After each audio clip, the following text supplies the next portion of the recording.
So it looks like Ty Lue is starting to have some issues with some of his reserves on the Clippers. And, I say this because, I was reading some reports, of course, as I always do. And, you can check out the LA Times, for this and maybe a couple other sites as well. But I was reading the reports on LA Times specifically and another site. And basically what it was saying was, the Clippers, as the reserves on the Clippers, there is some problems there because, John Wall was asked something about, the time or the minutes that he's getting in the fourth quarter at times or certain points in the game. And, John Wall responded as in, it isn't that good. The situation isn't that good. And, Ty Lue responds in regards to saying, about the reserves and things like that, basically just stay with me, understand the process. I'll make it as right as I can. And see, the problem that a lot of people talked about in the beginning before the season started with the Clippers that they might run into is having too much depth. And, when you think about the Clippers and all the depth that they have, it really kind of is a gift and a curse. It actually helps them because they're able to plug in guys that other teams can't, that can fulfill a role that other teams don't have players for. But at the same time, you got guys sitting on the bench wanting to play a lot more, wanting to contribute a lot more, and wanting to do more. And Ty Lue just doesn't have the equity or the know-how to do it because it's only one basketball on the court. And everybody can't touch it.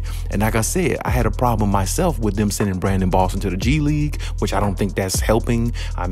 People, they say, send him to the G League to develop. Well, he can develop playing on the team with Kawhi Leonard, PG, and the rest of these guys. Norman Powell, he could develop just fine with the team.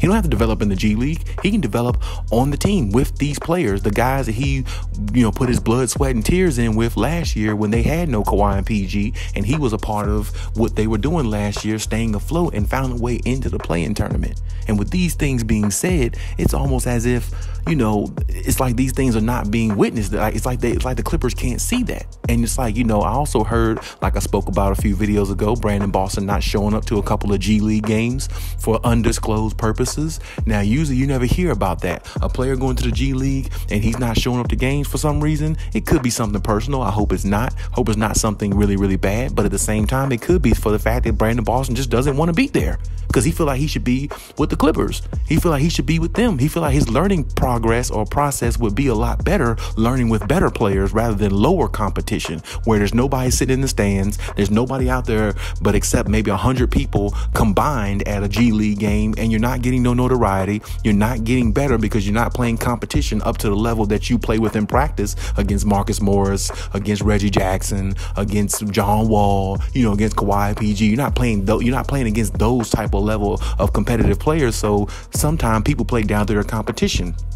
So that's the reason why I said I think that was a wrong move on the Clippers' behalf. But it doesn't really matter at this point. They made their decision. And then on top of that, as I said, Diabate doesn't get much minutes.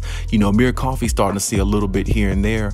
But at the same time, John Wall is not really happy with the minutes he's getting. He wants to be able to contribute more because he's got fresh legs. And when I watch John Wall play, man, he doesn't even look like a bench player. He looks like he can just be out there starting with no minutes restriction, no anything. The way he plays. But of course, I understand understand the Clippers are trying to be precautious, but there is a such thing as being overly precautious. And then on top of that, you know, Kawhi and PG is out games, sitting out games and stuff like that. And Kawhi wanted to play a few weeks ago when they told him to sit out and trying to be over precautious. PG, they're monitoring him now because of a tendon strain in his hamstring or something like that. So it's like, you know, it seems to be all like up in the air right now. The Clippers, you can tell on paper that they have a championship roster, but you can't tell by looking at them visually on the court how their championship roster really would look if they're all together, because they're not all together. It's either an injury or players not really being happy with the minutes that they're getting, and that's a problem, you know, and that's going to continuously be a problem until the Clippers make some type of changes. So I mean, until some changes are made, until some changes have, you know, come to fruition, I don't know what's going to happen with this team. I really don't. And I don't think Ty Lue knows either. So, you know, with that being said, it's like, I understand Ty Lue is trying everything he can, trying to keep everybody happy, but it's hard to keep people happy when you're not, you know, when players are not getting what they feel like they're getting. And Robert Covington is another one who actually, I saw some comments from him and how he spoke about the situation and how he's not getting, you know, the minutes he's supposed to be getting. And, you know, he doesn't really say much. Robert Covington is a real cool guy, laid back, you know, doesn't really speak much and, you know, kind of keep his head down and play hard. But, you know, I look at his minutes and it's like, to me, he's one of the best defensive players that they have. I mean, honestly, you know, when Kawhi's not there, he might be the best defensive player they have, and when Kawhi's not on the floor. So it's like, when you think about that, it's like, you know, he probably wants to have more minutes, and so does John Wall apparently. And of course, you don't want to scale Reggie Jackson back, because right now he seems like he might be getting into or have a little bit of a rhythm. So it's like, you know, what is the point? You know what I'm saying? And I feel like that's what the notion around the locker room right now, and that's the atmosphere. So, you know, Ty Lue, I understand he has a plan for everybody, and I definitely understand that, but the players have to understand that too. And I know it's hard for the players to understand that, because they expect more. Because they know what their capabilities are. They know how good they are, and they know how great they can be when they're put in situations for them to be great.